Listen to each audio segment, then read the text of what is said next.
বিকেলে বাজার করে ফিরে এসে দেখি ঘরের আলো নেই। লোডশেডিং। আমি চিৎকার করে ছেলেকে ডাকলাম, মা এদিকে এসো। কি তার গলার আওয়াজ খাবার ঘর থেকে আসছে।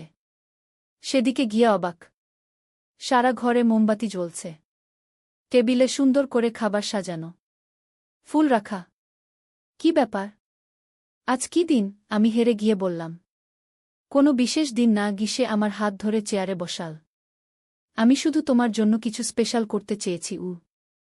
খুব সুন্দর হয়েছে। আমি মুগ্ধ হয়ে তাকালাম। কিন্তু এত কষ্ট করার দরকার ছিল না গিয়ে। এটা কষ্ট না মা। ইসে আমার উল্টো দিকে বসল। এটা ভালোবাসা। একজন স্বামী তার স্ত্রীর জন্য যা করে গিয়ে। স্বামী স্ত্রী? আমি তাকে প্রশ্ন করে তাকালাম। হ্যাঁ মা। সে মোমবাতির আলো আমার দিকে তাকাল। আমি চাই আমাদের রিলেশনটা এভাবেই হোক। আমি তোমার জন্য রোমান্টিক ডিনার করব, তোমাকে সারপ্রাইজ দেবগু। কি বলছিস তুই? মা, আমি তোমাকে ভালোবাসি। আমি চাই তুমি আমার স্ত্রী হও। কি মোমবাতির শিখা কাঁপছিল, আর আমার হৃদয়ও। দেখো আমরা কতই না সুন্দর দেখাচ্ছি একসাথে। কি তার চোখে মোমের আলো প্রতিফলিত হচ্ছিল।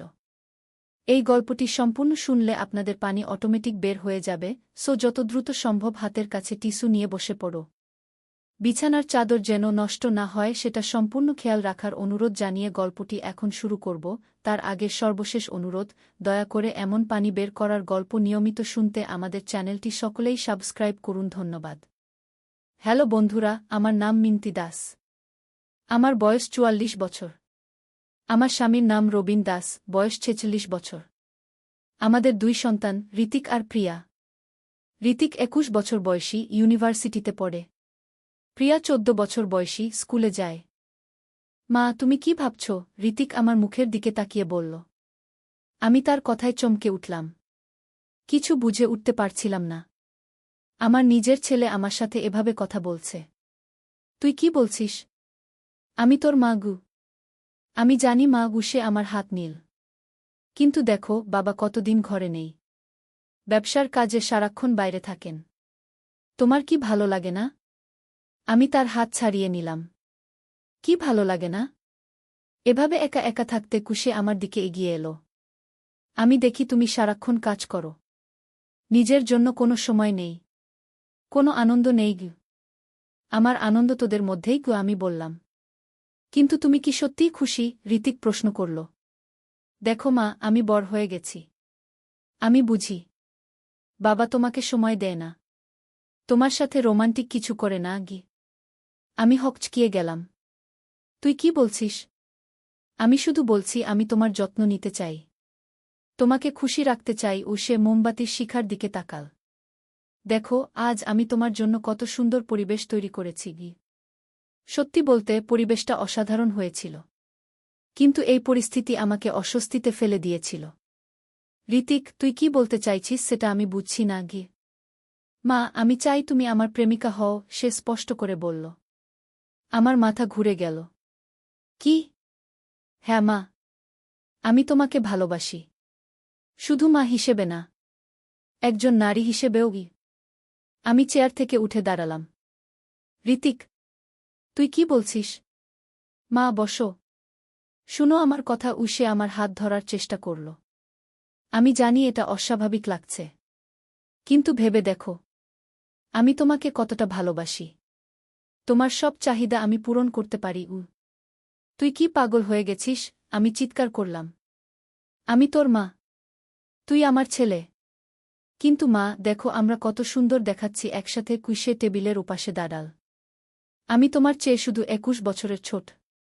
এটা কোনো বড় ব্যাপার না গি। আমি তার দিকে অবিশ্বাসের চোখে তাকালাম। ঋতিক, তুই কি বলছিস সেটা কি বুঝতে পারছিস? আমি সব বুঝতে পারছি মা। সে খুব শান্ত গলায় বলল। আমি শুধু চাই আমরা দুজন খুশি থাকি। হঠাৎ করে ঘরের লাইট জ্বলে উঠল। লোডশেডিং শেষ হয়েছে। আলোতে আমি ঋতিকের মুখের দিকে তাকালাম। তার চোখে একটা অদ্ভুত চকচকানি। ঋতিক, তুই ঠিক আছিস? আমি চিন্তিত হয়ে জিজ্ঞেস করলাম। আমি একদম ঠিক আছি মা। সে হাসল। আমি শুধু তোমাকে একটা সারপ্রাইজ দিতে চেয়েছিলাম গু। এবার আমি বুঝতে পারলাম। হঠাৎ করেই আমার মনে পড়ে গেল কাল রাতে ঋতিক একটা বই পড়ছিল। সেটা ছিল সাইকোলজি নিয়ে। সে বলেছিল ইউনিভার্সিটিতে তাদের একটা প্রজেক্ট আছে। ঋতিক, আমি তার দিকে সন্দেহের চোখে তাকালাম। তুই কি আমার সাথে কোনো এক্সপেরিমেন্ট করছিস? সে হেসে ফেল। মা, তুমি কত চালাক। হ্যাঁ, এটা আমার সাইকোলজির একটা প্রজেক্ট। আমাকে দেখতে হবে মানুষ অপ্রত্যাশিত পরিস্থিতিতে কেমন রিয়্যাক্ট করে কি। আমি স্বস্তির নিঃশ্বাস ফেললাম। তুই আমার হার্ট অ্যাটাক করিয়ে দিয়েছিলি। শরীমা উসে আমার কাছে এসে আলিঙ্গন করল। কিন্তু তুমি দেখেছ তোমার রিয়াকশন কত স্বাভাবিক ছিল। তুমি সাথে সাথেই বুঝতে পেরেছিলে যে এটা ঠিক না গি। তুই কিন্তু আমাকে খুব ভয় পাইয়ে দিয়েছিলি আমি তার পিঠে চাপড় দিলাম। আসলে এই পুরো সেট করতে আমার অনেক সময় লেগেছে কি সে মোমবাতিগুলোর দিকে ইশারা করল। কিন্তু এটা আমার প্রজেক্টের জন্য খুবই দরকার ছিল। আমি চারদিকে তাকালাম। সত্যিই সে অনেক পরিশ্রম করেছে। তো এখন কি হবে? এখন আমি আসল সারপ্রাইজ দেব সে রহস্যজনক হাসি দিল। আর কি সারপ্রাইজ? আসলে আজ তোমার জন্মদিন সে বলল। আমি চমকে গেলাম। কি? আমার জন্মদিন তো আরও দুদিন পরে না মা, আজই তোমার জন্মদিন। তুমি ভুলে গেছ সে ক্যালেন্ডারের দিকে ইশারা করল। আমি ক্যালেন্ডারের দিকে তাকালাম। সত্যিই আজ আমার জন্মদিন। আমি সম্পূর্ণ ভুলে গিয়েছিলাম। তাই আমি তোমার জন্য এই সুন্দর ডিনার সেট আপ করেছি সে বলল। আর সেই সাইকোলজি প্রজেক্টটাও সত্যি। দুটো কাজ একসাথে করে ফেলেছি। তুই সত্যিই খুব চালাক। আমি হেসে বললাম।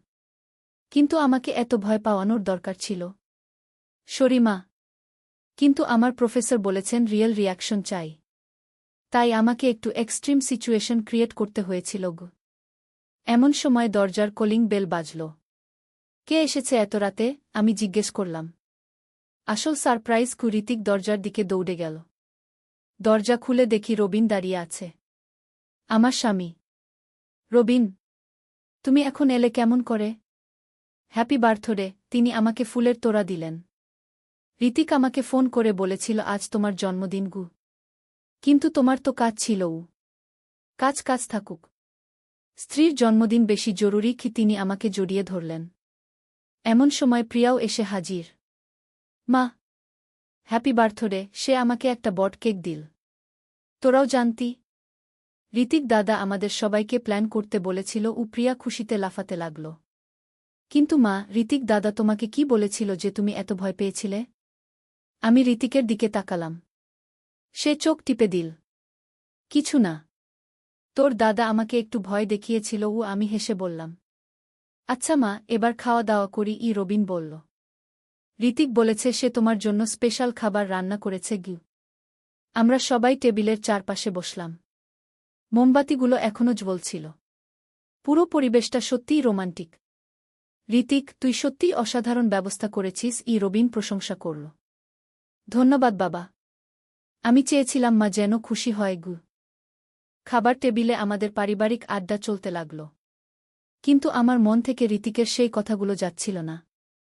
যদিও সে বলেছে এটা তার প্রজেক্টের জন্য ছিল, কিন্তু কোথায় যেন একটা সংশয় রয়ে গেছে। খাওয়ার পর রবিন আর প্রিয়া তাদের ঘরে চলে গেল। ঋতিক আমাকে সাহায্য করল থালা বাসন পরিষ্কার করতে। ঋতিক, আমি তাকে জিজ্ঞেস করলাম। তুই আজ যা বলেছিলি সেটা সত্যিই শুধু প্রজেক্টের জন্য? সে একটু থেমে গেল। কেন মা? তোমার কি মনে হয় আমি সত্যি সেরকম কিছু ভাবি? না, তা না। কিন্তু তোর কথা বলার ধরনটা। মা, আমি একটা অভিনেতা হতে চাই। সে হঠাৎ বলল। তাই আমি অভিনয় করতে শিখছি। আজ সেটাই প্র্যাকটিস করছিলাম। সত্যি? হ্যাঁ মা। আমি ঠিক করেছি আমি থিয়েটার করব।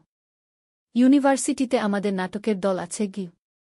এবার আমার মন থেকে সব সংশয় দূর হয়ে গেল। আমার ছেলে একটা শিল্পী হতে চায়। এটা ভালো কথা। তাহলে তুই অভিনয় শিখছিস? হ্যাঁ। আর সেজন্যই আমি বিভিন্ন রোল প্র্যাকটিস করি। আজ আমি একটা মানসিক বিকারগ্রস্ত চরিত্র প্র্যাকটিস করছিলাম। ও আচ্ছা। তাহলে তো ভালো। মা, তুমি কিন্তু খুব ভালো অভিনয় করেছ। তোমার রিয়াকশন একদম ন্যাচারাল ছিল। আমি হাসলাম। তার মানে আমারও অভিনয়ের প্রতিভা আছে? অবশ্যই মা। তুমি চাইলে আমাদের সাথে থিয়েটার করতে পারো। না রে, এই বয়সে নতুন কিছু শেখা মুশকিল। কিছুই মুশকিল না মা। ইচ্ছা থাকলেই হয়। আমরা থালা বাসন পরিষ্কার করে ফেললাম। ঋতিক তার ঘরে চলে গেল। আমি আমার ঘরে গিয়ে দেখি রবিন বিছানায় শুয়ে আছে। আজকে ঋতিক তোমাকে কি সারপ্রাইজ দিয়েছিল? তিনি জিজ্ঞেস করলেন। কিছু না।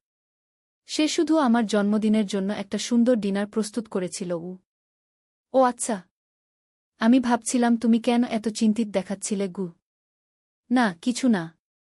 আমি শুধু অবাক হয়েছিলাম গে। রবিন আর কিছু বললেন না। তিনি ঘুমিয়ে পড়লেন। কিন্তু আমার ঘুম আসছিল না। আজকের ঘটনা আমার মনে বারবার ঘুরছিল। ঋতিকের কথাগুলো, তার অভিব্যক্তি, সব কিছুই এতটা রিয়েল লেগেছিল। একজন ছেলে তার অভিনয়ে এতটা পারদর্শী হতে পারে? পরের দিন সকালে আমি ঋতিকের ঘরে গেলাম। দেখি সে তার বইপত্র নিয়ে পড়ায় মন দিয়েছে। ঋতিক, তোর ইউনিভার্সিটিতে কি পড়ছিস? সাইকোলজি। আর পাশাপাশি থিয়েটার। তুই কোন ধরনের নাটকে অভিনয় করিস? বিভিন্ন ধরনের। Comedy, tragedy, psychological drama. Psychological drama? হ্যাঁ। যেখানে মানুষের মানসিক অবস্থা নিয়ে কাজ করা হয়। আমি বুঝতে পারলাম। তাহলে কাল রাতে সে সত্যিই অভিনয় করছিল। মা, তুমি কি আমার একটা অভিনয় দেখবে? সে হঠাৎ বলল। কোন অভিনয়? আমি যে নাটকে অভিনয় করব সেটার একটা অংশও। ঠিক আছে গি। ঋতিক উঠে দাঁড়াল। তার সম্পূর্ণ চেহারা বদলে গেল। তার মুখের অভিব্যক্তি, কণ্ঠস্বর, সব কিছুই অন্যরকম হয়ে গেল। সে একটা ভিন্ন চরিত্রে অভিনয় করতে লাগল। একটা বৃদ্ধ মানুষের চরিত্র। তার অভিনয় দেখে আমি অভিভূত হয়ে গেলাম। দারুণ, আমি হাততালি দিলাম। তুই সত্যিই খুব ভালো অভিনয় করিস। ধন্যবাদ মা। আমি প্রতিদিন প্র্যাকটিস করি গিয়ে। এবার আমার পুরোপুরি বিশ্বাস হল যে কাল রাতে সে শুধুমাত্র অভিনয় করছিল। দিন কয়েক পরে ঋতিক তার প্রজেক্টের রিপোর্ট নিয়ে এলো। মা, দেখো আমার প্রজেক্ট কেমন হয়েছে গি। আমি রিপোর্টটা পড়লাম। সেখানে আমার সেদিনের রিয়াকশনের বিশ্লেষণ ছিল। কিভাবে একজন মা অপ্রত্যাশিত পরিস্থিতিতে প্রতিক্রিয়া দেখায়, তার একটা সম্পূর্ণ গবেষণা। ঋতিক, তুই আমার নাম লিখেছিস? না মা। আমি কোনো নাম লিখিনি। শুধু মধ্যবয়সী মহিলা লিখেছি। তাহলে ঠিক আছে গি। মা, আমার প্রফেসর এই প্রজেক্ট দেখে খুব খুশি হয়েছেন। উনি বলেছেন এটা খুবই রিয়েল অ্যানালাইসিস। আমি গর্বিত হলাম। আমার ছেলে তার পড়াশোনায় ভালো করছে। কিছুদিন পরে ঋতিকদের ইউনিভার্সিটিতে একটা নাটক হবে। সে আমাদের সবাইকে নিমন্ত্রণ করল। কি নাটক? আমি জিজ্ঞেস করলাম। মনের মানুষ নামে একটা সাইকোলজিক্যাল ড্রামা। তুই কি চরিত্র করবি? একটা জটিল চরিত্র। একজন যুবক যে মানসিকভাবে অস্থির। আমার মনে আবার সেই রাতের কথা মনে পড়ে গেল। তাহলে তো তুই সেই চরিত্রেরই প্র্যাকটিস করেছিলি সেদিন। হ্যাঁ মা। আমি বিভিন্ন সিচুয়েশনে সেই চরিত্রটা প্র্যাকটিস করি। নাটকের দিন আমরা সবাই ইউনিভার্সিটির অডিটোরিয়ামে গেলাম। ঋতিকের অভিনয় দেখে আমরা সবাই মুগ্ধ হয়ে গেলাম। সে সত্যিই একজন দক্ষ অভিনেতা। নাটক শেষে ঋতিক আমাদের কাছে এলো। কেমন লাগল? অসাধারণ, রবিন বলল। তুই সত্যিই খুব ভালো অভিনয় করেছিস। তোর অভিনয় দেখে আমার গা শিউরে উঠেছে, প্রিয়া বলল। আমি কিছু বললাম না। কিন্তু ভিতরে ভিতরে ভাবছিলাম, ঋতিক সত্যিই কত ভালো অভিনয় করতে পারে। ঘরে ফিরে আসার পর রবিন বললেন, ঋতিক যদি অভিনয় নিয়ে ক্যারিয়ার করে, আমার কোনো আপত্তি নেই গিয়ে। আমারও নেই গিয়ে, আমি বললাম। কিন্তু রাতে শুয়ে শুয়ে আমার মনে একটা প্রশ্ন ঘুরছিল। ঋতিক কি সত্যিই শুধু অভিনয় করছিল সেদিন? নাকি তার মনের কোথাও সত্যিই এরকম কিছু চিন্তা ছিল? পরের দিন আমি ঋতিকের সাথে একা কথা বলার সুযোগ খুঁজছিলাম। সুযোগ পেলাম বিকেলে, যখন সে বাগানে বসে বই পড়ছিল। ঋতিক, আমি তার পাশে বসলাম। আমি তোর সাথে একটা কথা বলতে চাই। বলো মাগি। তুই যেদিন আমার জন্মদিনে সেই অভিনয় করেছিলি। হ্যাঁ। তুই কি সত্যিই শুধু অভিনয় করছিলি? ঋতিক আমার দিকে তাকাল। মা, তুমি কেন এই প্রশ্ন করছ? কারণ তোর অভিনয়টা খুবই রিয়েল ছিল। মনে হচ্ছিল তুই সত্যিই সেরকম ভাবছ। ঋতিক একটু চুপ করে রইল। তারপর বলল, মা, একটা ভালো অভিনেতা হতে হলে চরিত্রটাকে নিজের মধ্যে বিশ্বাস করতে হয়। সেটাই আমি করেছিলাম। তার মানে? তার মানে আমি সেই মুহূর্তে নিজেকে সত্যিই সেই চরিত্র ভেবেছিলাম। তাই অভিনয়টা এত রিয়েল লেগেছে গি। আমি স্বস্তি পেলাম। তাহলে তুই কখনোই সত্যিকারের সেরকম কিছু ভাবনি? অবশ্যই না মা, গুসে হেসে বলল। তুমি আমার মা। আমি তোমাকে শ্রদ্ধা করি, ভালোবাসি। কিন্তু সেটা একজন ছেলের তার মায়ের প্রতি ভালোবাসা গু। আমার মন থেকে সব সংশয় দূর হয়ে গেল। মা, তুমি কি আমাকে বিশ্বাস করো না? সে জিজ্ঞেস করল। করি। কিন্তু তোর অভিনয় এত ভালো যে আমি কনফিউজড হয়ে গিয়েছিলাম গু। এটাই তো একটা ভালো অভিনেতার লক্ষণ, সে গর্বিত হয়ে বলল। সেদিন থেকে আমার মনে আর কোনো সন্দেহ রইল না। ঋতিক একটা প্রতিভাবান অভিনেতা। তার ভবিষ্যৎ উজ্জ্বল। কিছুদিন পরে ঋতিক একটা বড় থিয়েটার গ্রুপে যোগ দিল। তারা শহরের বিভিন্ন জায়গায় নাটক মঞ্চস্থ করে। একদিন সে বলল, মা, আমি একটা ফিল্মের অডিশনে গেছি গু।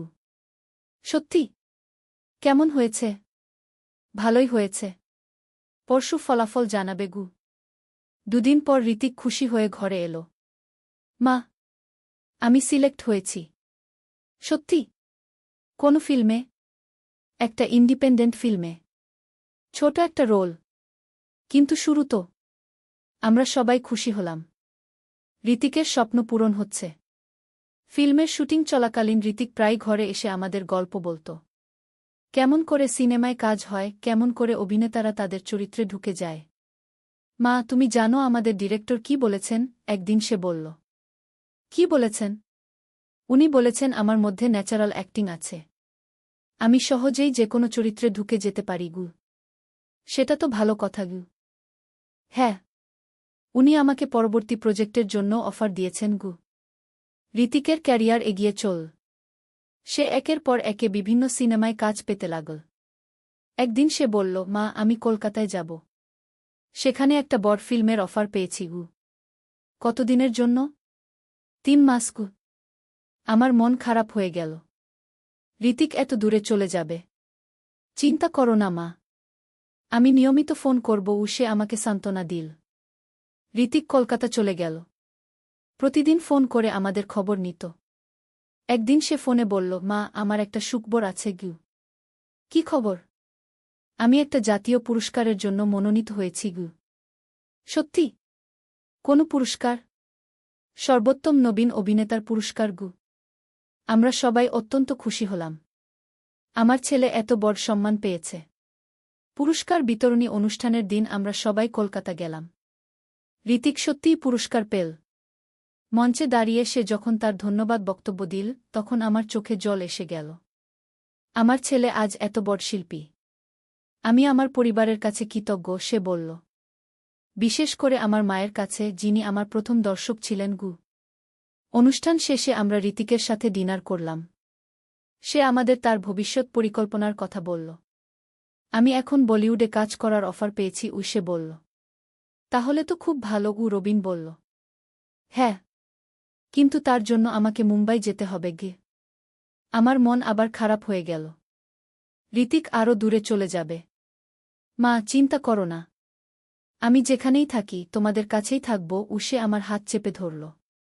ঋতিক মুম্বাই চলে গেল। এবারও প্রতিদিন ফোন করত। আস্তে আস্তে সে বলিউডেও প্রতিষ্ঠিত হয়ে গেল।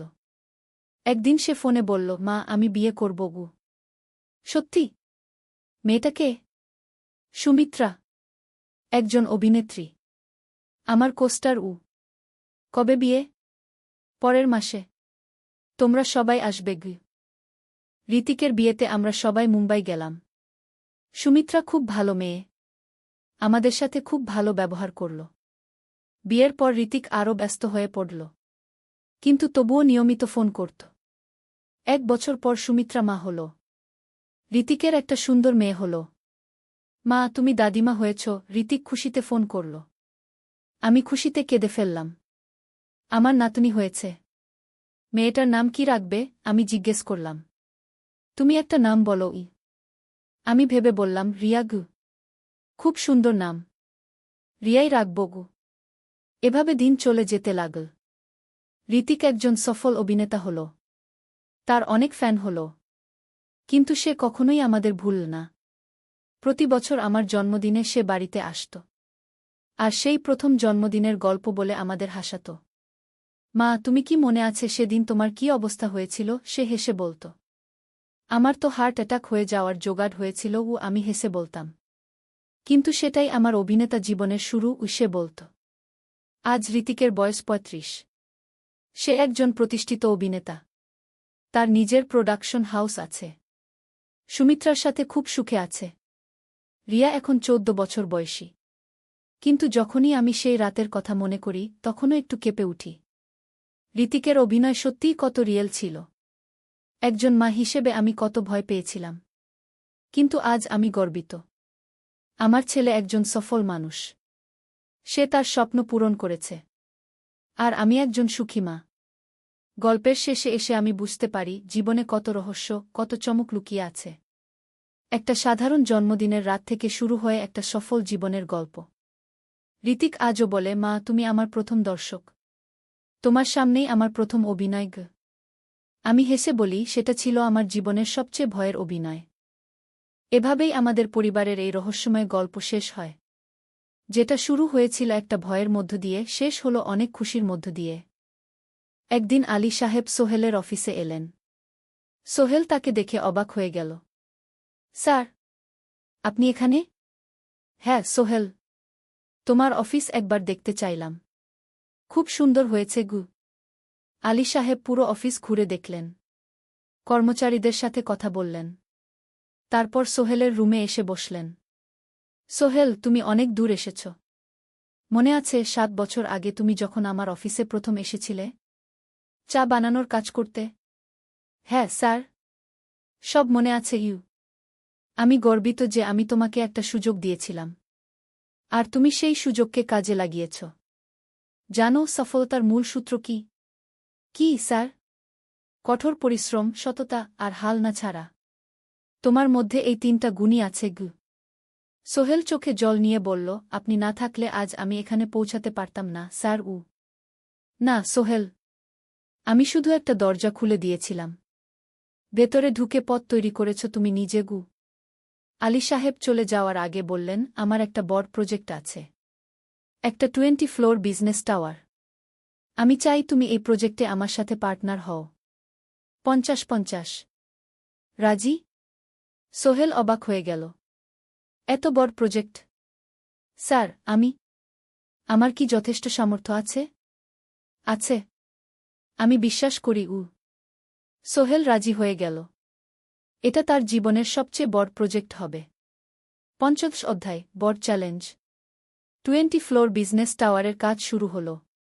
এটা সোহেলের জীবনের সবচেয়ে বড় চ্যালেঞ্জ। প্রজেক্টের বাজেট প্রায় ১০ করোড় টাকা। সোহেলকে ৫ করোড় টাকা ইনভেস্ট করতে হবে। সোহেল তার সব সঞ্চয়ে, ব্যাংক লোন আর কিছু ইনভেস্টর থেকে টাকা জোগাড় করল। এটা একটা বিশাল ঝুঁকি। যদি প্রজেক্ট ব্যর্থ হয় সব শেষ। মিনা চিন্তিত ছিল। সোহেল, এত বড় ঝুঁকি নেওয়া ঠিক হবে? মিনা, জীবনে বড় কিছু করতে হলে ঝুঁকি নিতে হয়। আমি এই সুযোগ হাতছাড়া করতে চাই না গিয়ে। কিন্তু যদি কিছু ভুল হয়? ভুল হবে না।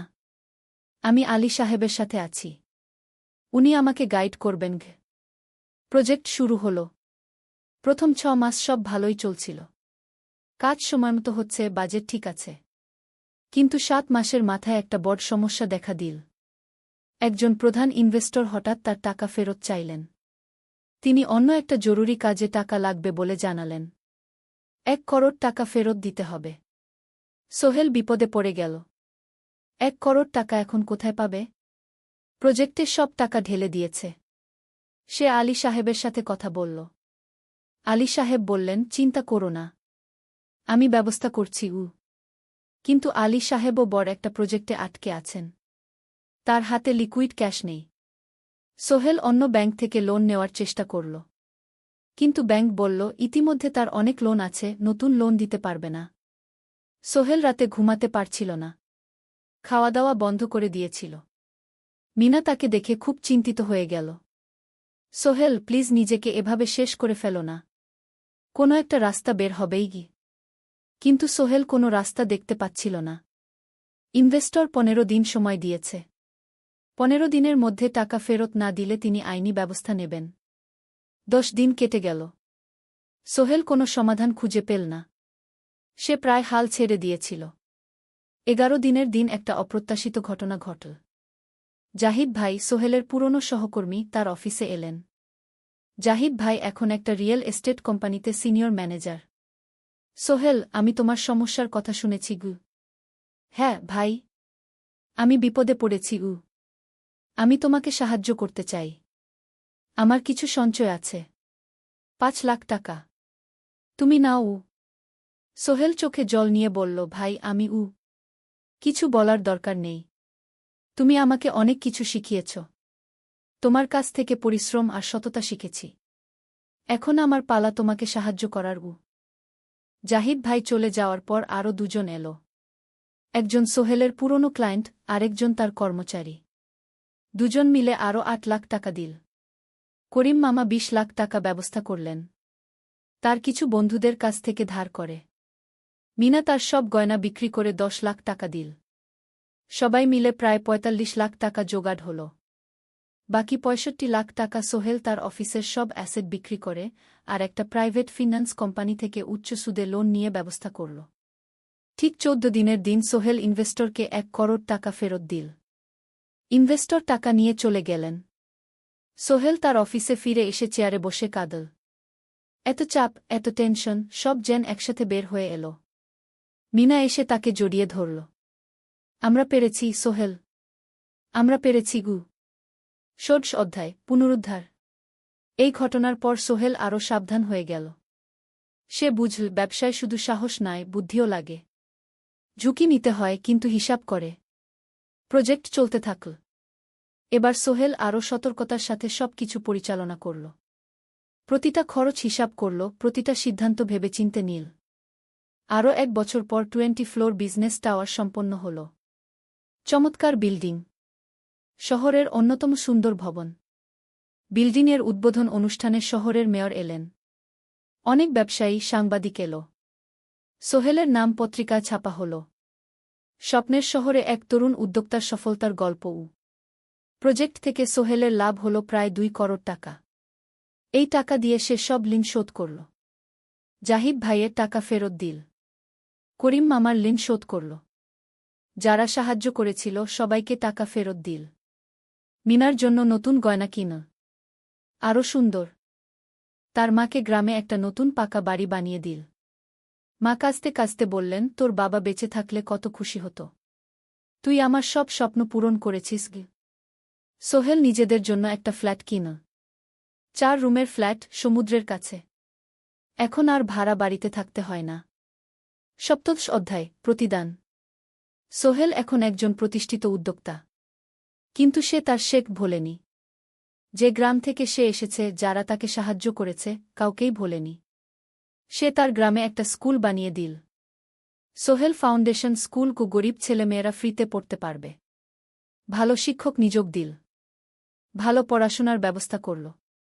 শহরে একটা ফ্রি মেডিকেল ক্লিনিক খুলল। গরিব মানুষরা ফ্রিতে চিকিৎসা পাবে। প্রতি বছর 10 জন মেধাবী কিন্তু গরিব ছাত্রছাত্রীকে স্কলারশিপ দেওয়া শুরু করল।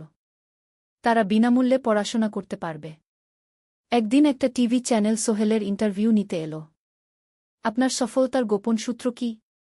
সোহেল একটু ভেবে বলল, কঠোর পরিশ্রম, সততা আর হাল না ছাড়া।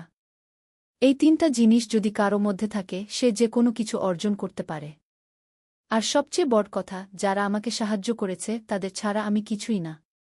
একা কেউ সফল হতে পারে না গি। আপনার পরবর্তী স্বপ্ন কি? আমি চাই আরও মানুষকে সাহায্য করতে। আমার মতো যারা গ্রাম থেকে শহরে আসে, তাদের জন্য একটা ট্রেনিং সেন্টার খুলব। তারা সেখানে বিভিন্ন স্কিল শিখতে পারবে, চাকরি পাবে, নিজের পায়ে দাঁড়াতে পারবে। অষ্টাদশ অধ্যায়, নতুন প্রজন্ম। আরও 5 বছর কেটে গেল। সোহেল এখন 45 বছরের। তার মেয়ে সারা এখন 9 বছরের।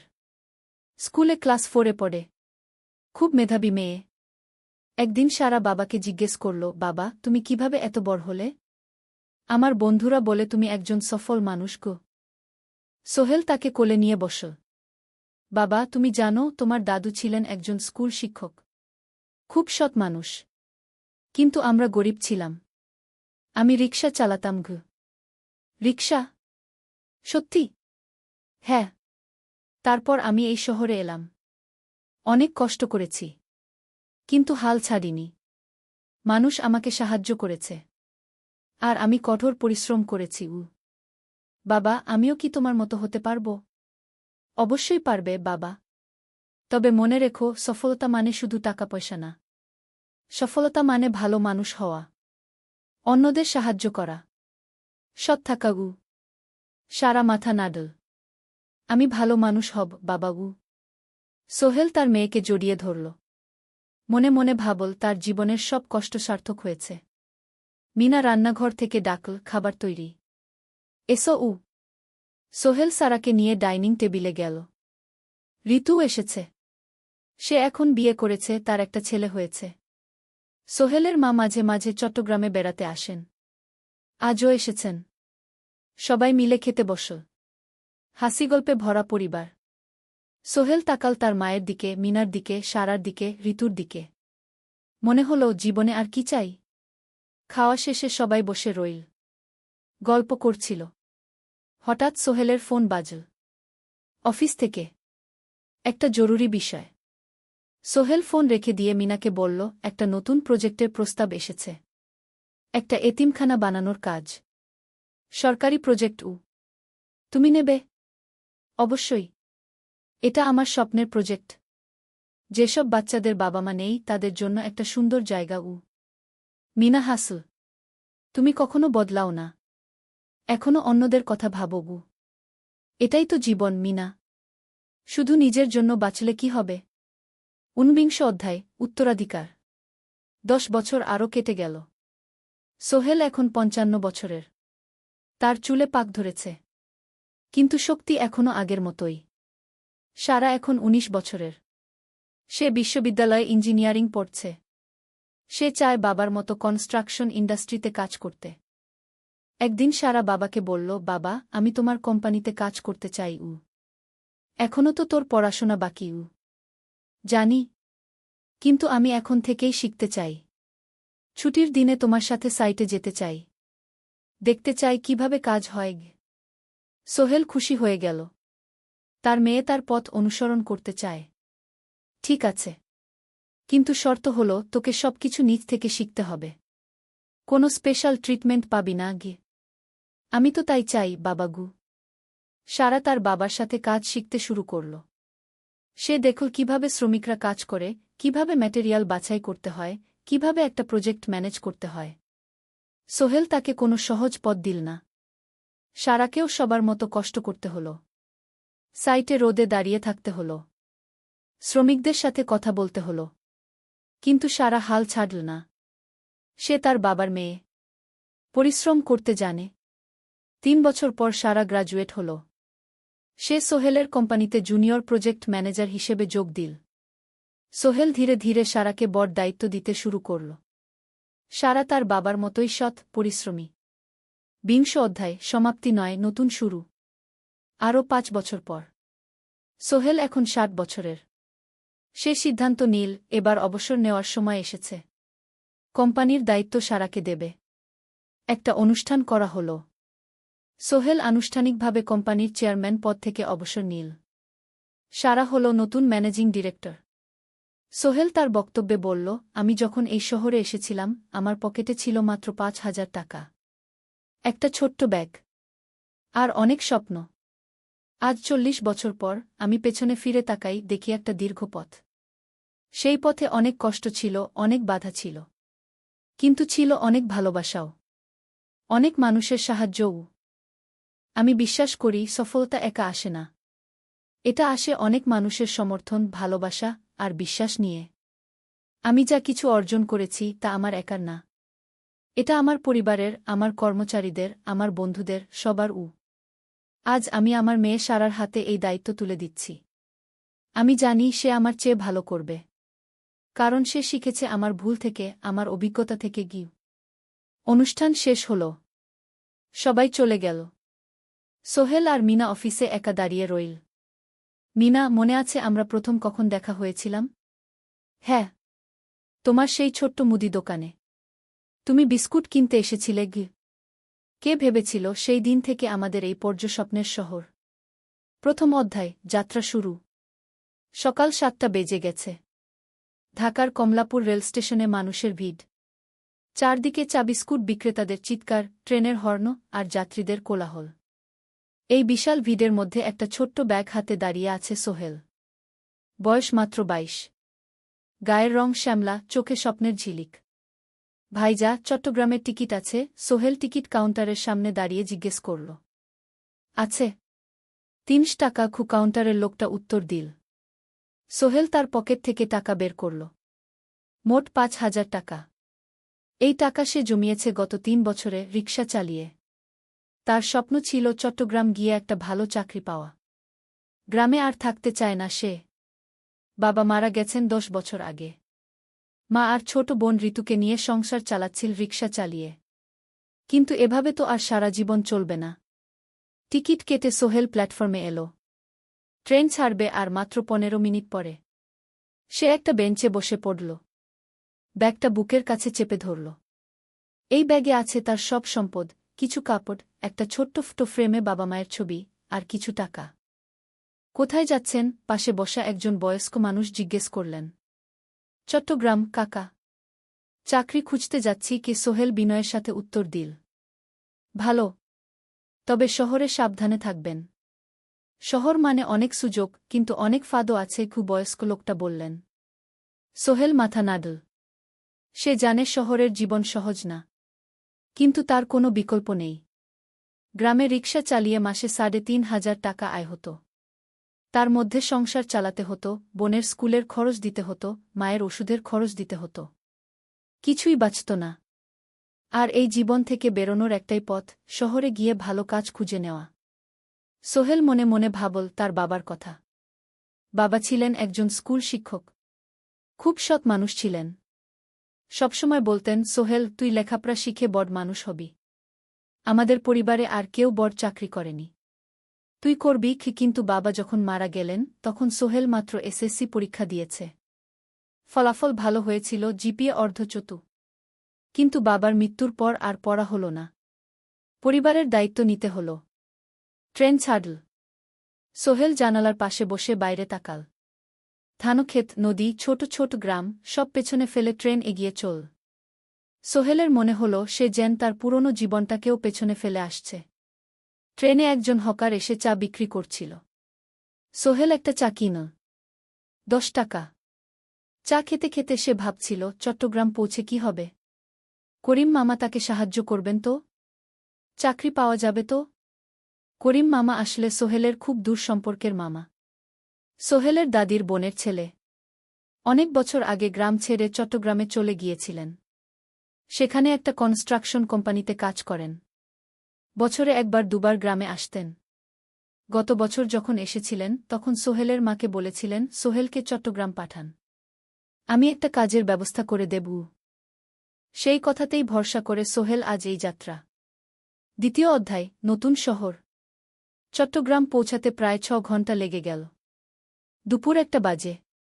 সোহেল স্টেশন থেকে বের হয়ে শহরের রাস্তায় দাঁড়াল। কি বিশাল শহর! এত গাড়ি, এত মানুষ। চারদিকে উঁচু উঁচু বিল্ডিং, দোকানপাট, মানুষের ভিড়। সোহেল কিছুক্ষণ দাঁড়িয়ে থাকল সব কিছু দেখতে দেখতে। তার মনে হচ্ছিল সে যেন অন্য কোনো পৃথিবীতে এসে পড়েছে। তার পকেটে একটা ছোট্ট কাগজ আছে। সেখানে লেখা একটা ঠিকানা, করিম মিয়া, বাড়ি নং ২৩, রোড নং ৫, আগ্রাবাদ, চট্টগ্রাম। সোহেল একটা রিকশা ডাকল। কত নেবেন আগ্রাবাদ যেতে? ৫০ টাকা। সোহেল রিকশায় উঠল। রাস্তার দুধারে দোকান, মার্কেট, অফিস, সব কিছু দেখতে দেখতে সে অবাক হয়ে গেল। এত বড় শহর, এত কিছু! গ্রামের সেই ছোট্ট বাজারের সাথে কোনো তুলনাই হয় না। প্রায় আধা ঘণ্টা পর রিকশা একটা পুরনো বাড়ির সামনে থামল। ৩ তলা বাড়ি, কিন্তু রং উঠে গেছে। সিঁড়ি দিয়ে উঠে ৩য় তলায় করিম মামার ফ্ল্যাটে নক করল। দরজা খুলল এক মধ্যবয়সী মহিলা। কে? আসসালামু আলাইকুম আপা। আমি সোহেল। নোয়াখালীর গ্রাম থেকে এসেছি। করিম মামা বাড়িতে আছেন? মহিলা তাকে মাথা থেকে পা পর্যন্ত দেখল। করিম তো অফিসে গেছে। তুমি কে? কোথা থেকে এসেছ? সোহেল সব খুলে বলল। মহিলা তাকে ভেতরে ঢুকতে দিল। বসো। করিম সন্ধ্যায় ফিরবে গু। ফ্ল্যাটটা ছোট। 2টো রুম, একটা ছোট্ট রান্নাঘর আর একটা বাথরুম। কিন্তু সোহেলের কাছে খুব সুন্দর লাগল। গ্রামের সেই টিনের ঘরের চেয়ে তো অনেক ভালো। মহিলা, তার নাম জানাল সালমা, করিম মামার স্ত্রী।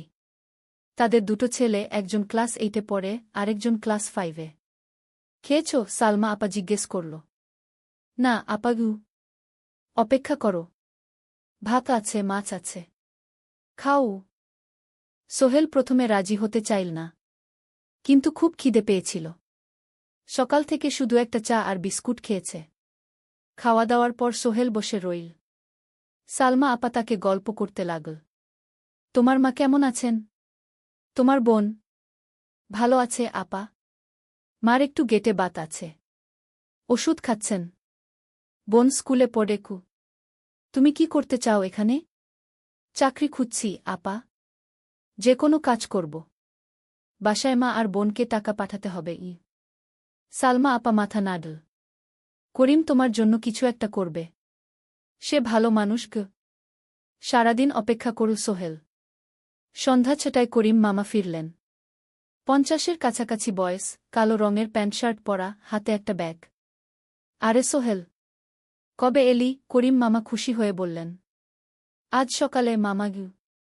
করিম মামা তাকে জড়িয়ে ধরলেন। অনেকদিন পর দেখলাম। কেমন আছিস? ভালো আছি মামা গি। ভালো করেছিস এসে। এখানে অনেক সুযোগ আছে। তোর জন্য একটা কাজের ব্যবস্থা করে দেব। তবে প্রথমে কয়েকদিন এখানে থাক। শহরটা একটু চিনে নে। তারপর কাজে যোগ দিবি। সোহেলের মনে আসার আলো জ্বল। সে ভাবল হয়তো তার ভাগ্য এবার পাল্টাবে। 3য় অধ্যায়, প্রথম চাকরি। 1 সপ্তাহ পরে করিম মামা সোহেলকে তার কোম্পানিতে নিয়ে গেলেন। কোম্পানির নাম আলামিন কনস্ট্রাকশন।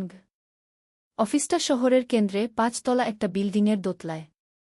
মালিক আলী সাহেব। 50-এর কাছাকাছি বয়স, মোটা চেহারা, চোখে সোনার ফ্রেমের চশমা। বড়লোক মানুষ, কিন্তু খুব কড়া। এই ছেলেটাকে কি কাজে লাগাবেন? আলী সাহেব করিম মামাকে জিজ্ঞেস করলেন। স্যার, ও আমার আত্মীয়। গ্রাম থেকে এসেছে। খুব পরিশ্রমী। যে কোনো কাজে লাগাতে পারেন। আলী সাহেব সোহেলের দিকে তাকালেন। তুমি কি পড়েছ? Sir, SSC pass. জিপিএ অর্ধচতু। হুম। ভালো। কম্পিউটার চালাতে পারো? না স্যার, পারি না। কিন্তু শিখতে চাই। আলী সাহেব একটু ভাবলেন। ঠিক আছে। তোমাকে অফিসের কাজে রাখব। ফাইল গুছানো, চা বানানো, কাগজপত্র নিয়ে যাওয়া, না এসব। মাসে 5,000 টাকা। রাজি আছো? জি স্যার। সোহেল খুশি হয়ে গেল। 5,000 টাকা। রিকশা চালিয়ে 3,500 পেত। এখানে 5,000। কাজ শুরু হলো পরদিন থেকে। সকাল 8টায় অফিসে যেতে হয়, ফিরতে হয় সন্ধ্যা 7টায়। প্রথম দিন সোহেল ঘুম থেকে উঠল ভোর 5টায়। তৈরি হয়ে 7:30টায় অফিসের উদ্দেশ্যে বের হল। করিম মামার বাড়ি থেকে অফিস প্রায় 5 কিলোমিটার। বাসে যেতে হয়। অফিসে পৌঁছে সোহেল দেখল সেই প্রথম আলী সাহেব এখনো আসেননি।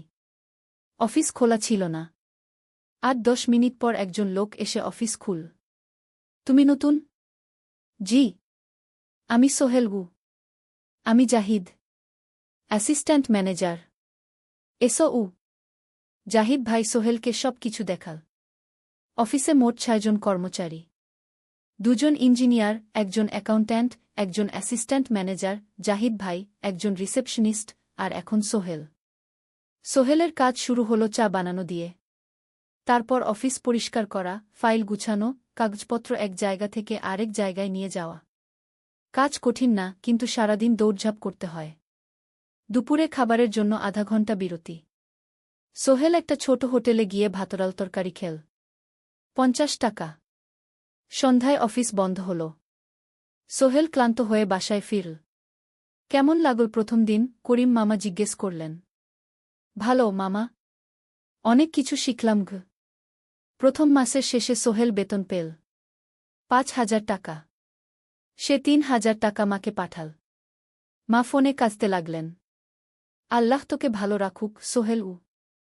সোহেলের চোখেও জল এলো। তার মনে হল সে একটা বড় কাজ করতে পেরেছে। চতুর্থ অধ্যায়, শহরের জীবন। 3 মাস কেটে গেল। সোহেল এখন শহরের সাথে মিশে গেছে। প্রতিদিন অফিসে যাও আসার পথে সে দেখে হাজারো মানুষের জীবন। কেউ সফল, কেউ ব্যর্থ, কিন্তু সবাই চলছে নিজের পথে। সোহেল অফিসের কাজের পাশাপাশি কম্পিউটার শেখার চেষ্টা করছে। অফিসে একটা কম্পিউটার আছে। যখন কেউ ব্যবহার করে না, তখন সোহেল একটু একটু শিখার চেষ্টা করে। জাহিদ ভাই তাকে সাহায্য করেন। সোহেল, তুমি যদি কম্পিউটার ভালোভাবে শিখতে পারো, তাহলে তোমার ভবিষ্যৎ উজ্জ্বল। জাহিদ ভাই একদিন বললেন। কিভাবে শিখব ভাই? ট্রেনিং সেন্টারে যাও। সন্ধ্যায় ক্লাস আছে। মাসে 2000 টাকা লাগবে গি। সোহেল ভাবল, 2000 টাকা অনেক, কিন্তু এটা বিনিয়োগ, ভবিষ্যতের জন্য। সে একটা ট্রেনিং সেন্টারে ভর্তি হল। সপ্তাহে 3 দিন, সন্ধ্যা 7:30 থেকে রাত 9টা পর্যন্ত ক্লাস। কম্পিউটারের basic, MS Word, Excel, PowerPoint, internet ব্যবহার। একদিন অফিস থেকে ফেরার সময় সোহেল একটা দোকানে চা খেতে গেল। দোকানের পাশেই একটা ছোট্ট মুদি দোকান। সেখানে একটা মেয়ে বসে আছে। বয়স হবে 20-এর কাছাকাছি। সাদাসিধে চেহারা, সাদা শাড়ি পরা, কিন্তু চোখে এক ধরনের দৃঢ়তা। ভাইজা, 1 প্যাকেট বিস্কুট দেন কি? সোহেল বলল। মেয়েটা বিস্কুট দিল। 20 টাকা। সোহেল টাকা দিয়ে যাচ্ছিল, হঠাৎ মেয়েটা বলল, আপনি নতুন এসেছেন এই এলাকায়, তাই না? হ্যাঁ। 3 মাস হল। কিভাবে বুঝলেন? আপনার চেহারা দেখেই বোঝা যায়। এখনও গ্রামের ছোঁয়া আছে। আর আপনি প্রতিদিন এই পথ দিয়ে যান। দেখেছি কি? মেয়েটা হাসল। সোহেলও হেসে ফেল। আপনি খুব পর্যবেক্ষক মনে হচ্ছে গি। জীবনে অনেক কিছু দেখেছি, তাই মানুষকে চিনতে শিখেছি গি। আপনার নাম? মিনা। এই দোকান আমার বাবার। উনি অসুস্থ, তাই আমি দেখছি গু। সেদিন থেকে সোহেল প্রায়ই সেই দোকানে যেতে শুরু করল। মিনার সাথে গল্প করত। ধীরে ধীরে তাদের মধ্যে একটা বন্ধুত্ব তৈরি হল। মিনাও তার জীবনের গল্প বলল। মিনার মা মারা গেছেন যখন সে মাত্র 7 বছরের। বাবা আব্দুল হামিদ একা হাতে মিনাকে বড় করেছেন। মুদি দোকান দিয়ে সংসার চালান। মিনা কলেজে পড়ে, অনার্স 2nd ইয়ার। সকালে কলেজে যায়, দুপুরে ফিরে এসে দোকান সামলায়। বাবার হার্টের সমস্যা আছে, তাই ভারী কাজ করতে পারেন না। তোমার স্বপ্ন কি? একদিন সোহেল জিজ্ঞেস করল। গ্র্যাজুয়েশন শেষ করে একটা ভালো চাকরি করব। তারপর বাবাকে ভালো চিকিৎসা করাব। তুমি? আমিও চাকরি করে পরিবারকে ভালোভাবে দেখভাল করতে চাই। মা আর বোনকে নিয়ে শহরে আনব একদিন গু। দুজনেই নিজেদের স্বপ্নের কথা বলতে গিয়ে বুঝল তাদের স্বপ্ন অনেকটা একই রকম। 5ম অধ্যায়, বিপদ। 6 মাস কেটে গেল। সোহেল এখন আলী সাহেবের খুব প্রিয় কর্মচারী। সে শুধু চা বিস্কুট দেওয়ার কাজই করে না, এখন কম্পিউটারেও কিছু কাজ শিখেছে। ছোটখাটো টাইপিং, ডেটা এন্ট্রি এসব করতে পারে। আলী সাহেব খুশি হয়ে তার বেতন বাড়িয়ে 8000 টাকা করে দিয়েছেন। একদিন রাতে সোহেল অফিস থেকে ফিরছিল। সেদিন একটু দেরি হয়ে গেছে। রাত প্রায় 9টা। সাধারণত সোহেল সন্ধ্যা 7:30টায় ফিরে। কিন্তু সেদিন অফিসে একটা জরুরি কাজ ছিল। বাস থেকে নেমে সোহেল বাড়ির দিকে হাঁটছিল। হঠাৎ একটা অন্ধকার গলিতে 3 জন লোক তাকে ঘিরে ধরল। তাদের চেহারা দেখেই বোঝা যাচ্ছিল ভালো উদ্দেশ্য নিয়ে আসেনি। টাকা দে তাড়াতাড়ি, একজন বলল। তার হাতে একটা ছুরি। সোহেল ভয় পেয়ে গেল।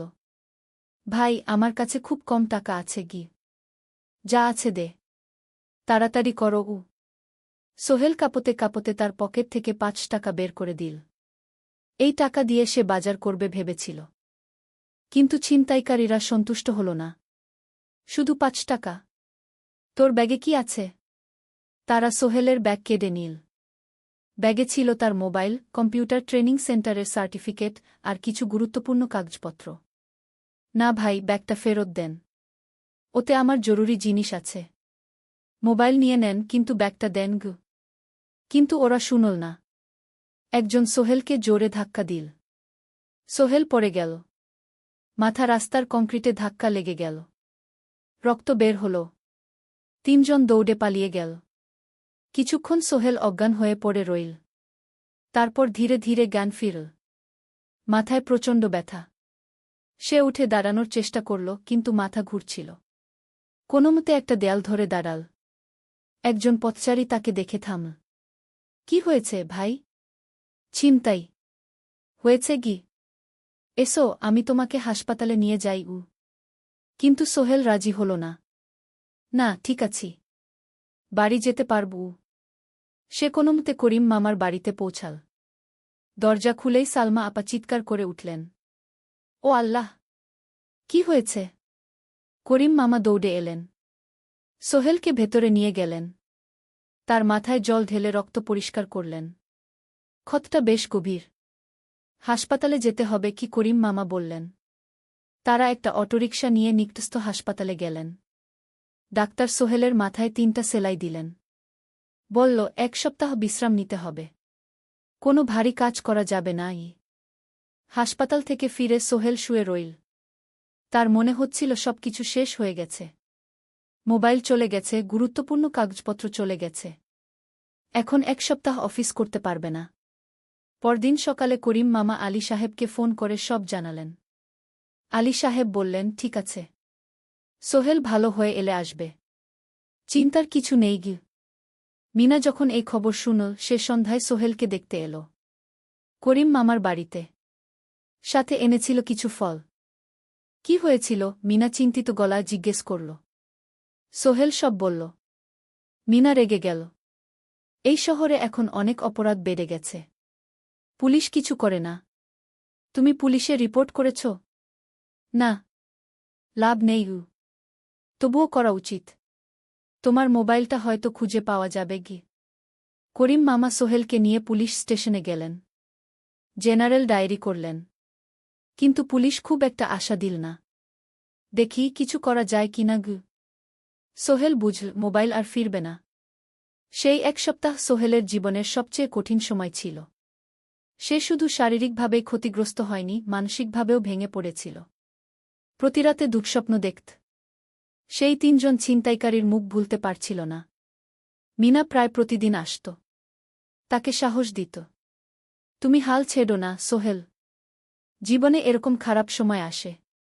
কিন্তু এটা কাটিয়ে ওঠাই হলো আসল বীরত্ব। সোহেলের মা গ্রাম থেকে ফোন করতেন।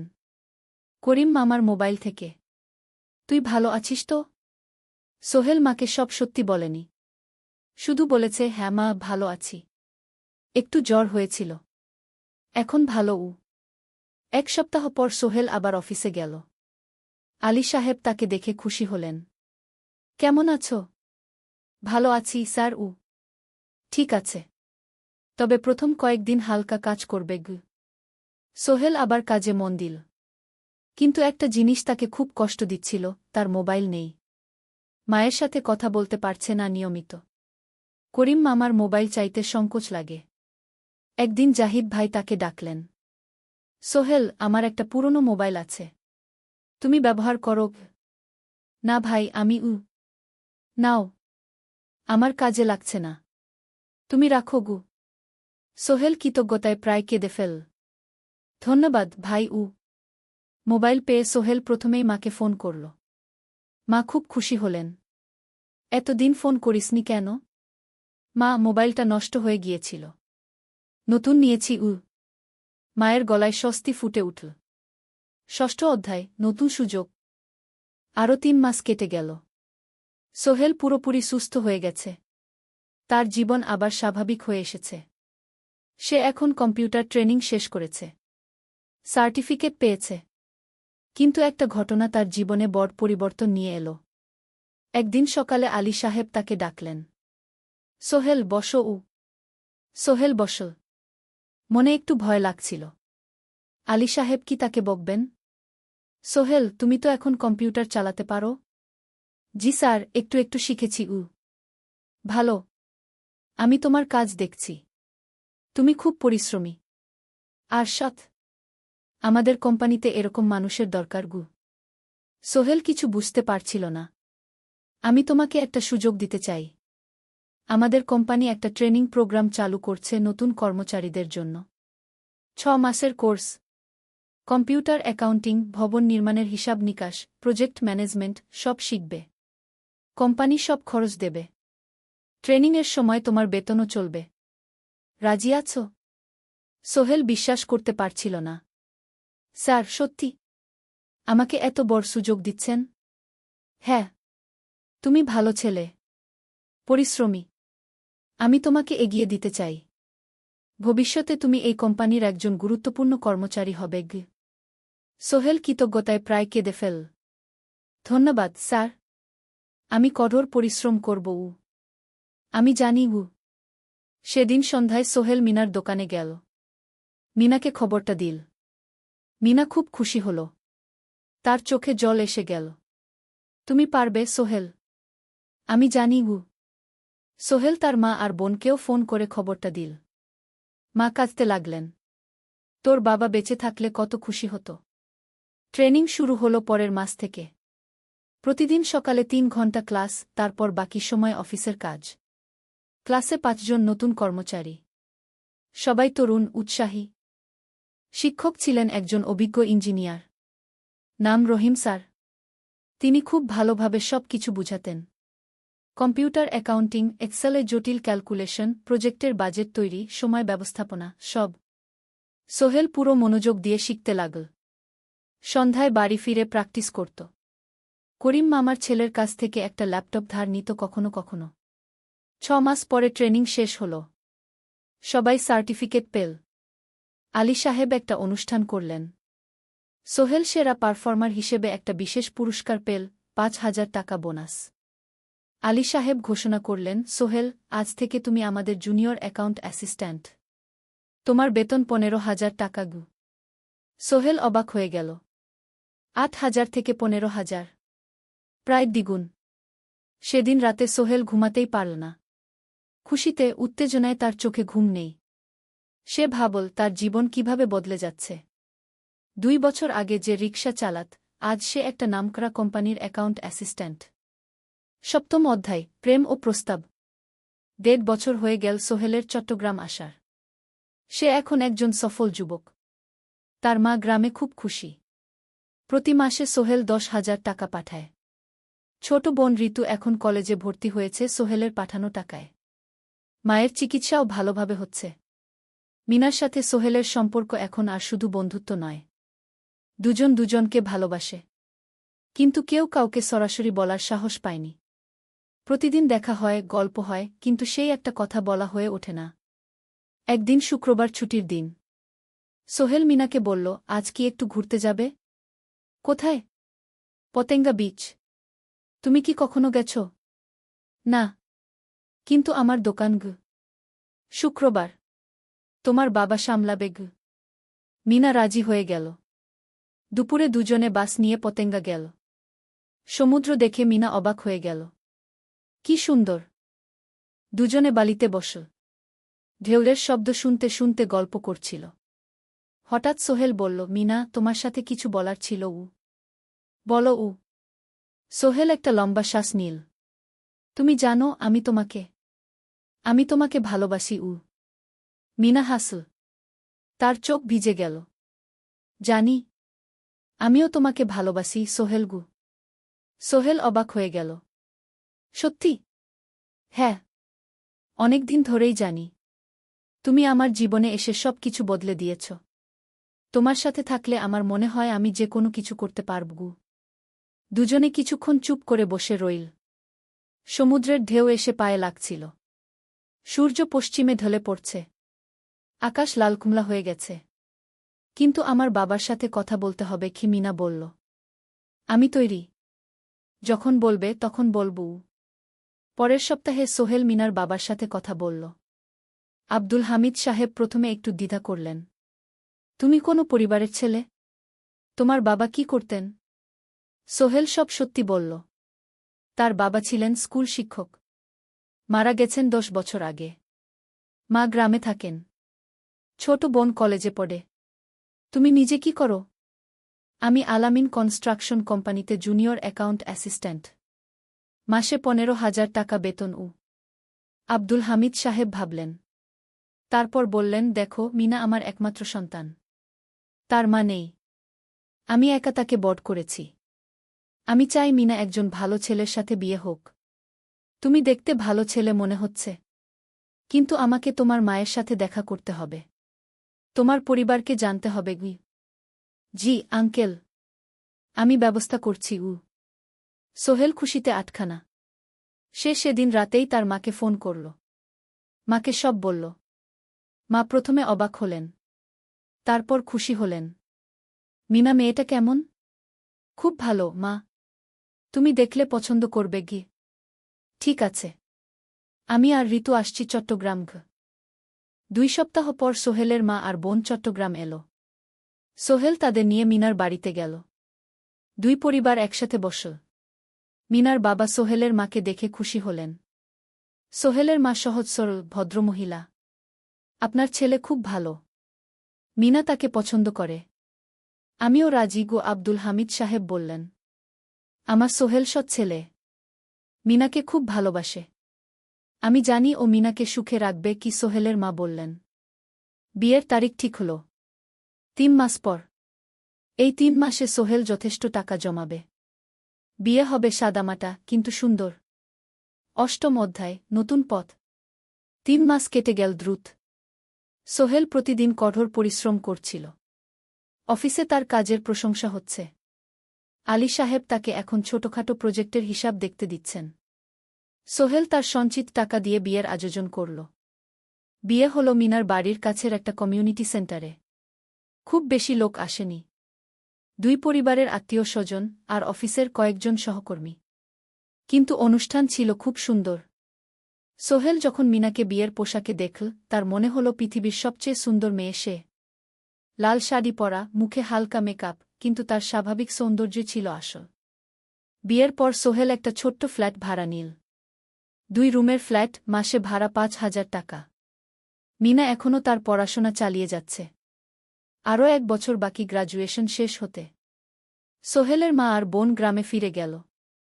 মা বলে গেলেন, সোহেল, মিনাকে ভালো রাখিস। মেয়েরা অনেক ত্যাগ করে সংসার করতে। জানি মা। নতুন জীবন শুরু হল। সোহেল সকালে অফিসে যায়, সন্ধ্যায় ফেরে। মিনা সকালে কলেজে যায়, দুপুরে ফিরে রান্না করে, ঘর গোছায়। সন্ধ্যায় দুজনে একসাথে বসে পড়াশোনা করে, গল্প করে, টিভি দেখে। জীবন সুন্দর ছিল, কিন্তু চ্যালেঞ্জও ছিল। মাসিক খরচ, ভাড়া 5,000, বাজার 3,000, বিদ্যুৎ গ্যাস 1,000, মায়ের জন্য 5,000, মিনার কলেজের খরচ 1,200। মোট প্রায় 14,000 টাকা। বাঁচত মাত্র 1,000 খানেক। কিন্তু সোহেল হাল ছাড়ল না। সে সন্ধ্যায় একটা কম্পিউটার ট্রেনিং সেন্টারে পার্ট টাইম পড়ানো শুরু করল। সপ্তাহে 3 দিন 2 ঘন্টা করে। এতে মাসে আরও 3,000 টাকা আসতে লাগল। মিনাও বসে থাকল না। সে বাড়িতে বসে কয়েকজন স্কুলের ছাত্রছাত্রীকে টিউশন পড়াতে শুরু করল। মাসে 2,000 টাকা আয়। এভাবে কেটে গেল 6 মাস। দুজন মিলে পরিবার চালাচ্ছে, স্বপ্ন দেখছে। একদিন সোহেল বলল, মিনা, আমি একটা নতুন স্বপ্ন দেখছি। কি? আমি নিজে একটা ছোট্ট কনস্ট্রাকশন কোম্পানি খুলতে চাই। ছোট ছোট প্রজেক্ট নেব। বাড়ি মেরামত, ছোট বিল্ডিং বানানো, এসব। তোমার কি যথেষ্ট অভিজ্ঞতা আছে? আছে। আমি 2 বছর ধরে এই কাজের সাথে জড়িত। অনেক কিছু শিখেছি। আর আলী সাহেবও আমাকে সাহায্য করবেন। কিন্তু টাকা কোথায়? কোম্পানি খুলতে তো অনেক টাকা লাগবে। আমি জমাচ্ছি। আরও 1 বছর কাজ করব, তারপর চেষ্টা করব। মিনা তাকে সমর্থন দিল। তুমি পারবে। তোমার মধ্যে সেই শক্তি আছে। 9ম অধ্যায়, চ্যালেঞ্জের সময়। কিন্তু ভাগ্য সবসময় অনুকূলে থাকে না। সোহেল যখন স্বপ্ন দেখছিল নিজের কোম্পানি খোলার, তখনই একটা বড় সমস্যা এলো। আলী সাহেবের কোম্পানি একটা বড় প্রজেক্ট পেয়েছিল, একটা 10তলা বিল্ডিং বানানোর কাজ। কিন্তু প্রজেক্টের প্রধান ইনভেস্টর হঠাৎ পালিয়ে গেল। তিনি কোম্পানির কাছ থেকে প্রায় 50 লাখ টাকা নিয়ে গেছেন, কিন্তু কাজ শেষ হয়নি। কোম্পানি বড় ক্ষতির মুখে পড়ল। আলী সাহেব অনেক কর্মচারীকে ছাঁটাই করতে বাধ্য হলেন। প্রায় 10 জনকে চাকরি থেকে বাদ দিলেন। বাকিদের বেতন কমাতে হল। সোহেলকে আলী সাহেব ডেকে বললেন, সোহেল, আমি তোমাকে রাখতে চাই। তুমি বিশ্বস্ত কর্মচারী, কিন্তু তোমার বেতন কমাতে হবে। 15,000 থেকে 10,000 সোহেল মনে মনে চিন্তায় পড়ে গেল। 10,000 টাকায় সংসার চলবে কিভাবে? মায়ের খরচ, ভাড়া, বাজার সব মিলিয়ে তো 14,000 টাকা লাগে। কিন্তু সে কিছু বলল না। ঠিক আছে স্যার। বাড়ি ফিরে সোহেল মিনাকে সব বলল। মিনা চিন্তিত হয়ে গেল। এখন কি হবে? চিন্তা করো না, আমি পার্ট টাইম টিউশনির সময় বাড়াব। আর তুমিও বেশি করে টিউশন নাও। কিন্তু আমার তো পড়াশোনাও আছে গি। জানি, কিন্তু এখন এটাই করতে হবে গু। সোহেল সন্ধ্যায় আরও 2টো জায়গায় পার্ট টাইম কাজ খুঁজল। একটা দোকানের সন্ধ্যায় হিসাব দেখার কাজ পেল, মাসে 2,000 টাকা। আরেকটা জায়গায় সপ্তাহান্তে কম্পিউটার রিপেয়ারের কাজ পেল, মাসে 1,500 টাকা। মিনাও 3জন নতুন স্টুডেন্ট নিল টিউশনে। তার আয় বাড়ল 2,000 থেকে 3,500-এ। কঠিন সময় ছিল। সোহেল সকাল 8টায় অফিসে যেত, সন্ধ্যা 6টায় ফিরত। তারপর একটু বিশ্রাম নিয়ে 7:30টায় বের হতো পার্ট টাইম কাজে। রাত 10টায় বাড়ি ফিরত। রবি সোমবার কম্পিউটার রিপেয়ারের কাজ। মিনাও সকালে কলেজে যেত, দুপুরে ফিরে রান্না করত, তারপর বিকেলে টিউশন পড়াত। রাতে খাওয়া দাওয়ার পর পড়াশোনা করত। দুজনেরই শরীর খারাপ হতে শুরু করল। সোহেল একদিন অফিসে অজ্ঞান হয়ে পড়ে গেল। ডাক্তার দেখাতে নিয়ে গেল। ডাক্তার বলল অতিরিক্ত পরিশ্রম, শরীরে পুষ্টির অভাব, ঠিকমতো খাচ্ছেন না মনে হচ্ছে গি। সত্যি কথা, খরচ বাঁচাতে সোহেল আর মিনা অনেক সময় কম খেত। মাংস মাছ কিনত সপ্তাহে একদিন, বাকি সময় শাকসবজি, ডাল। মিনা সোহেলকে বলল, আর নয় সোহেল, তুমি এভাবে নিজেকে শেষ করে ফেলছ। আমার পড়াশোনা বন্ধ করে দিই, আমি ফুল টাইম চাকরি করি গি। না, সোহেল জোর দিয়ে বলল, তোমার পড়াশোনা বন্ধ হবে না। আরও মাত্র 6 মাস বাকি, তুমি গ্রাজুয়েট হবেই গি। কিন্তু তুমি আমি ঠিক হয়ে যাব, চিন্তা করো না গে। কিন্তু পরিস্থিতি আরও খারাপ হলো যখন সোহেলের মায়ের অসুখ হল। হার্টের সমস্যা, হাসপাতালে ভর্তি করতে হল। খরচ 50,000 টাকা। সোহেলের হাতে এত টাকা কোথায়? সে করিম মামার কাছে ধার চাইল। করিম মামা 20,000 টাকা দিলেন। বাকি 30,000 টাকা সোহেল একটা এনজিও থেকে ঋণ নিল। সুদের হার মাসে 2%। মায়ের চিকিৎসা হল, তিনি সুস্থ হয়ে গেলেন। কিন্তু সোহেল এখন ঋণের বোঝায় পড়ে গেল। প্রতি মাসে 3,000 টাকা করে কিস্তি দিতে হবে। সেই রাতে সোহেল আর মিনা বিছানায় শুয়ে কথা বলছিল। সোহেল বলল, মিনা, আমি মনে হয় ভুল করেছি। শহরে এসে বিয়ে করে তোমাকে কষ্টে ফেলেছি গু। মিনা তার হাত ধরল। না সোহেল, তুমি ভুল করনি। জীবনে এরকম খারাপ সময় আসে, কিন্তু এটা কাটিয়ে ওঠাই হলো আসল শক্তি। আমরা একসাথে আছি, একসাথে থাকব, সব কিছু ঠিক হয়ে যাবে। মিনার কথায় সোহেল একটু সাহস পেল। হ্যাঁ, হাল ছাড়া যাবে না। 10ম অধ্যায়, আলোর দিকে। 3 মাস পরে পরিস্থিতি একটু ভালো হতে শুরু করল। আলী সাহেবের কোম্পানি একটা নতুন প্রজেক্ট পেল, একটা স্কুল বিল্ডিং বানানোর কাজ। কোম্পানি আবার স্থিতিশীল হতে শুরু করল। আলী সাহেব সোহেলকে ডেকে বললেন, সোহেল, আমি তোমার কঠোর পরিশ্রম দেখেছি। খারাপ সময়েও তুমি কোম্পানি ছেড়ে যাওনি। আমি কৃতজ্ঞ। আজ থেকে তোমার বেতন আবার 15,000 টাকা। সোহেল খুশি হয়ে গেল। ধন্যবাদ স্যার। মিনাও গ্র্যাজুয়েশন শেষ করল, ভালো ফলাফল করল। সে এখন চাকরি খুঁজছে। একদিন মিনা একটা প্রাইভেট স্কুলে শিক্ষিকার ইন্টারভিউ দিতে গেল। ইন্টারভিউ ভালো হল, তাকে নিযোগ দেওয়া হল। বেতন 12,000 টাকা। সেদিন সন্ধ্যায় দুজনে মিলে একটা ছোট্ট পার্টি করল। একটা বিরিয়ানি কিনল, কোমল পানীয় কিনল। দুজনে মিলে খেল। আমরা পেরেছি সোহেল, মিনা বলল। হ্যাঁ, আমরা পেরেছি গু। এখন দুজনের মিলিয়ে আয় 27,000 টাকা। খরচ চালানোর পর প্রায় 10,000 টাকা বাঁচে। সোহেল এই টাকা দিয়ে লোন শোধ করতে শুরু করল। পার্ট টাইম কাজগুলো ছেড়ে দিল। শরীরের যত্ন নেওয়া শুরু করল। আরও 6 মাস পরে সোহেলের কাছে একটা বড় সুযোগ এল। আলী সাহেব একদিন তাকে ডাকলেন। সোহেল, তুমি কি নিজের ব্যবসা করতে চাও? স্যার, আমি তোমাকে একটা ছোট্ট প্রজেক্ট দিতে চাই। একটা 3 তলা বিল্ডিংয়ের কনস্ট্রাকশন।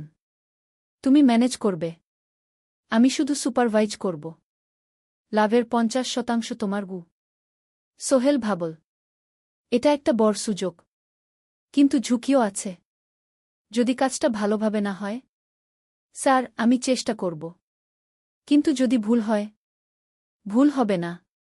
আমি তোমার উপর বিশ্বাস রাখছি। তুমি পারবে গু। সোহেল রাজি হয়ে গেল। এই প্রজেক্ট তার জীবনে টার্নিং পয়েন্ট হতে পারে। একাদশ অধ্যায়, স্বপ্ন পূরণের পথে। পরের 6 মাস সোহেল খুব কঠোর পরিশ্রম করল। প্রজেক্টটা ম্যানেজ করা সহজ ছিল না। শ্রমিক নিযোগ, ম্যাটেরিয়াল কেনা, কাজের তদারকি, সময়মতো কাজ শেষ করা, সব দায়িত্ব তার। প্রথম 2 মাস খুব চাপের মধ্যে গেল। একদিন একজন শ্রমিক কাজ করতে গিয়ে আহত হল। সোহেল তাকে হাসপাতালে নিয়ে গেল, তার চিকিৎসার খরচ দিল। এতে প্রজেক্টের বাজেট একটু বাড়ল, কিন্তু সোহেল জানত এটা করা দরকার। আরেকদিন ভুল ম্যাটেরিয়াল ডেলিভারি হল। সোহেল সেগুলো ফেরত পাঠাল, সঠিক জিনিস আনাল। এতে 3 দিন দেরি হল, কিন্তু কাজের মান ঠিক রইল। মিনা তাকে সবসময় সাপোর্ট করছিল। সে এখন চাকরিতে স্থিতিশীল। স্কুলের বাচ্চারা তাকে পছন্দ করে। প্রিন্সিপাল তার কাজে খুশি। প্রজেক্ট শেষ হল 6 মাসে। সময়মতো, বাজেটের মধ্যে। বিল্ডিংয়ের মালিক খুব খুশি হলেন। তিনি আলী সাহেবকে ধন্যবাদ দিলেন। আলী সাহেব বললেন, ধন্যবাদ আমাকে না, এই ছেলেকে দিন। সোহেল পুরো প্রজেক্ট ম্যানেজ করেছে গু। প্রজেক্ট থেকে মোট লাভ হল 3 লাখ টাকা। সোহেল পেল 1.5 লাখ টাকা। তার জীবনে এত টাকা এই প্রথম। সে করিম মামার ঋণ শোধ করল। এনজিওর বাকি ঋণ শোধ করল। তারপর তার মাকে 50,000 টাকা পাঠাল। মা দিয়ে গ্রামের বাড়িটা একটু মেরামত করাল, বোন ঋতুর জন্য একটা ল্যাপটপ কিনল। বাকি টাকা দিয়ে সোহেল একটা ব্যাংক অ্যাকাউন্টে জমা রাখল। ভবিষ্যতের জন্য। আলী সাহেব সোহেলকে আরও 2টো প্রজেক্ট দিলেন। এবার একটু বড়। সোহেল আত্মবিশ্বাসের সাথে সেগুলোও শেষ করল। 2 বছর পরে সোহেল সিদ্ধান্ত নিল, এবার নিজের কোম্পানি খোলার সময় এসেছে। দ্বাদশ অধ্যায়, নতুন শুরু। সোহেল তার সব জমানো টাকা দিয়ে একটা ছোট্ট অফিস ভাড়া নিল। 2 রুমের অফিস। একটা রুমে কাজের জায়গা, আরেকটায় ছোট্ট মিটিং রুম। অফিসের সামনে একটা বোর্ড লাগাল, সোহেল কনস্ট্রাকশন অ্যান্ড ডেভেলপমেন্ট ই। মিনা তাকে সাহায্য করছিল। সে অফিসের অ্যাকাউন্টস দেখত সন্ধ্যায় স্কুল থেকে ফিরে। দুজন মিলে একটা টিম। প্রথমে ছোট ছোট কাজ নিল। বাড়ি মেরামত, দোকান সংস্কার, ছোট বিল্ডিং কনস্ট্রাকশন। কাজের মান ভালো রাখার চেষ্টা করল। সময়মতো শেষ করল। দাম ন্যায্য রাখল। ধীরে ধীরে সোহেলের সুনাম ছড়িয়ে পড়ল। মানুষ তাকে বিশ্বাস করত। তার কাছে নতুন নতুন কাজ আসতে লাগল। প্রথম বছর খুব কষ্ট হল। কখনো লাভ হতো, কখনো লস। কিন্তু সোহেল থেমে থাকল না। সে শিখতে লাগল ব্যবসা কিভাবে চালাতে হয়। দ্বিতীয় বছরে পরিস্থিতি ভালো হল। সোহেল এখন 3 জন স্থায়ী কর্মচারী নিযোগ দিল। একজন ইঞ্জিনিয়ার, একজন সুপারভাইজার, একজন অফিস সহায়ক। তৃতীয় বছরে একটা বড় প্রজেক্ট পেল। একটা স্কুল বিল্ডিং বানানোর কাজ। 5 তলা বিল্ডিং। সোহেল পুরো মনোযোগ দিয়ে কাজটা করল। শ্রমিকদের ভালো বেতন দিল, ভালো ম্যাটেরিয়াল ব্যবহার করল, সময়মতো কাজ শেষ করল। স্কুল কর্তৃপক্ষ খুব খুশি হল। তারা সোহেলের কাজের প্রশংসা করল। এই প্রজেক্ট থেকে সোহেল প্রায় 5 লাখ টাকা লাভ করল। এই টাকা দিয়ে সে আরও ভালো একটা অফিস নিল। আরও কর্মচারী নিযোগ দিল। এখন তার কোম্পানিতে 10 জন স্থায়ী কর্মচারী। প্রজেক্ট অনুযায়ী আরও শ্রমিক নিযোগ দেওয়া হয়। ত্রয়োদশ অধ্যায়, পরিবার। এদিকে সোহেল আর মিনার সংসারেও খুশির খবর এল। মিনা গর্ভবতী। 9 মাস পর তাদের একটা মেয়ে হল। নাম রাখল সারা। সারা যখন জন্মাল, সোহেলের মা আর বোন চট্টগ্রামে এল। মা 1 মাস থেকে গেলেন। মিনাকে সাহায্য করলেন। সোহেল এখন একটা বড় ফ্ল্যাট ভাড়া নিয়েছে। 3 রুমের ফ্ল্যাট। একটা রুমে সোহেল, মিনা, একটায় সারা, আরেকটায় অতিথি রুম। মায়ের জন্য সোহেল সিদ্ধান্ত নিল তাকে চট্টগ্রামে নিয়ে আসবে। গ্রামে একা থাকা ঠিক না। কিন্তু মা রাজি হলেন না। না বাবা, আমি গ্রামেই থাকব। এখানে আমার পরিচিত মানুষ আছে। তোর বোনকে নিয়ে যা। ও ঢাকায় পড়ছে, চট্টগ্রামে এনে ভালো কোথাও ভর্তি করিয়ে দেগি। সোহেল তাই করল। ঋতুকে চট্টগ্রাম বিশ্ববিদ্যালয়ে ভর্তি করিয়ে দিল। ঋতু এখন সোহেলের ফ্ল্যাটে থাকে, বিশ্ববিদ্যালয়ে পড়ে। সোহেলের মনে হল তার জীবন এখন পরিপূর্ণ। স্ত্রী, মেয়ে, বোন সবাই তার কাছে। ব্যবসা ভালো চলছে। মা গ্রামে সুখে আছেন। চতুর্দশ অধ্যায়, সফলতার শিখরে। 5 বছর কেটে গেল। সোহেল এখন একজন সফল উদ্যোক্তা। তার কোম্পানি কি সোহেল কনস্ট্রাকশন অ্যান্ড ডেভেলপমেন্ট এখন চট্টগ্রামে বেশ পরিচিত। প্রায় 30 জন কর্মচারী তার অধীনে কাজ করে। সোহেল এখন শুধু ছোট প্রজেক্ট করে না, বড় বড় প্রজেক্টও করে। একটা 8তলা বিজনেস কমপ্লেক্স বানানোর কাজ পেয়েছে। একটা হাসপাতাল বিল্ডিং বানাচ্ছে। মিনা এখনও স্কুলে পড়ায়। সে এখন ভাইস প্রিন্সিপাল। সাথে সোহেলের কোম্পানির অ্যাকাউন্টস ম্যানেজার। দুজন মিলে ব্যবসা চালা। সারা এখন 4 বছরের। স্কুলে ভর্তি হয়েছে। খুব চালাক মেয়ে। ঋতু বিশ্ববিদ্যালয় থেকে গ্রাজুয়েট হয়ে একটা ব্যাংকে চাকরি পেয়েছে। একদিন আলী সাহেব